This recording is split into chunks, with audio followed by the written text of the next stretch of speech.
It's hard to fully comprehend, but more than 4 months since hurricanes swept through the Caribbean, about half of Puerto Ricans remain without electricity. This week, Governor Ricardo Rosselló announced the island's public energy monopoly would be sold off to private companies following a series of scandals. In the first of 2 reports from Puerto Rico, special correspondent Monica Villamizar looks at what's behind the delay in restoring power and how people are coping. When Hurricane Maria struck in September, fires broke out, and victims had to run to the station to inform firefighter Ronald Vega and his colleagues. There was no way to dial 911. This fire station in the eastern town of Naguabo is now functioning normally. But at Ronald Vega's home nearby, there is no electricity. He uses a generator at night and relies on emergency food aid. The signs of water damage still loom above his head. It's not easy. It's such a tough situation. I'm paying at least $15 a day for the fuel of my generator during the week. That's every day. As a firefighter, Vega makes less than $20,000 a year. Before the storm, he was already supplementing his income with part-time work at Walgreens.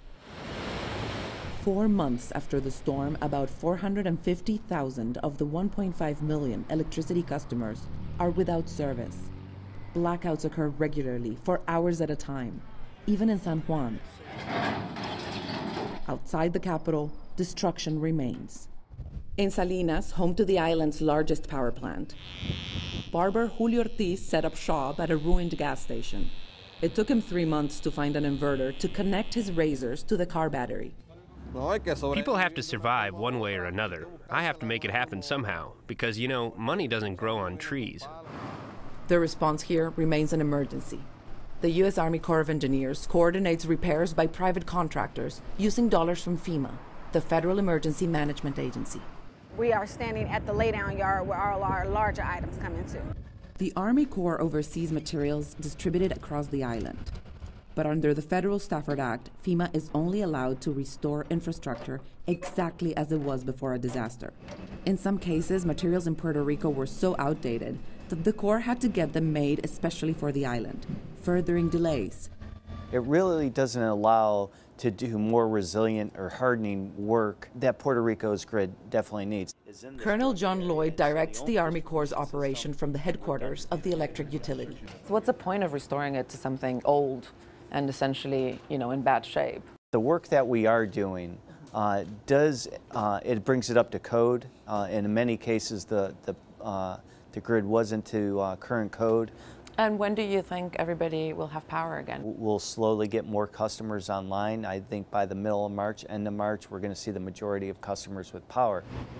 Many people have accused Puerto Rico's only electric utility company, PREPA, of being corrupt and wasteful. Before the storm, PREPA was bankrupt, and it saved money by cutting down on important maintenance. After the storm, PREPA contracted Whitefish, a small Montana-based firm, for repairs it could not complete.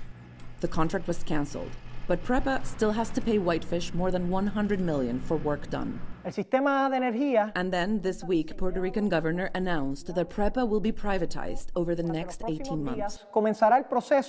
The process will begin for PREPA assets to be sold to companies who will transform the generation system into a modern, efficient, and less expensive one for the people. The privatization is not expected to affect the repair schedule. About 80% of electrical infrastructure was destroyed. PREPA told us that restoring power everywhere on the island, not just the majority, is expected to take at least until May, 8 months after Hurricane Maria. Houses across the countryside are lined with blue tarp on their roofs, but not everyone is waiting for outside help to move forward with repairs. We don't depend upon the grid to supply the energy needs of Casa Pueblo. Hola. Arturo Mazoldeja is the head of Casa Pueblo, an environmental organization in Adjuntas. This local community center has been running on solar energy since 1999. The sun powers everything, from industrial coffee grinders to medicine refrigerators, as well as a radio station. Lighting was a critical thing, and it was a way to teach people how inexpensive, easy is to embrace renewable energy sources like the sun, in which you are less vulnerable because the capture of the energy and the utilization of the energy is at the point of consumption. Casa Pueblo is technically still connected to the grid, but it creates so much power that it can send it back into the system. The Puerto Rican government still hasn't approved regulations for people to provide power to the grid with solar.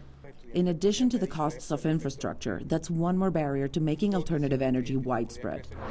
The government does plan to increase renewable power from only a small amount to 30% of the island's energy, so it can be more prepared for the next hurricane. This place became a very important power source for the entire community after the hurricane. People were coming here to charge their phones and get solar lamps and refrigerators. And the radio station never stopped broadcasting because it runs on solar energy. It's a community station where people call in to request their favorite salsa songs and make dedications to friends and family. In the hills around his town, Arturo has installed solar power systems to connect vulnerable people isolated from the power network. Jonathan is disabled, living with his grandmother, Luz Leida Plaza. With solar, they have lights and power for their phones and a tiny fridge for medicine. The same system powers a neighbor's dialysis machine. Before they had a solar system, my neighbor told me he had to connect his mother's machine to a car battery all night. It's a familiar story to Ronald Vega. En algunos lugares, pues, como que están luchando para tener la energía. In some places, they are fighting to get electricity. People in many villages say they feel that they've simply been forgotten. And that's because in many places they are still without power and lights, and it's been more than 116 days. Iban más de 116 días. Yeah. And like Casa Pueblo, his fire station is now prepared. Thanks to a solar power system brought to the island by Las Vegas firefighters, they are strong enough to weather the next hurricane.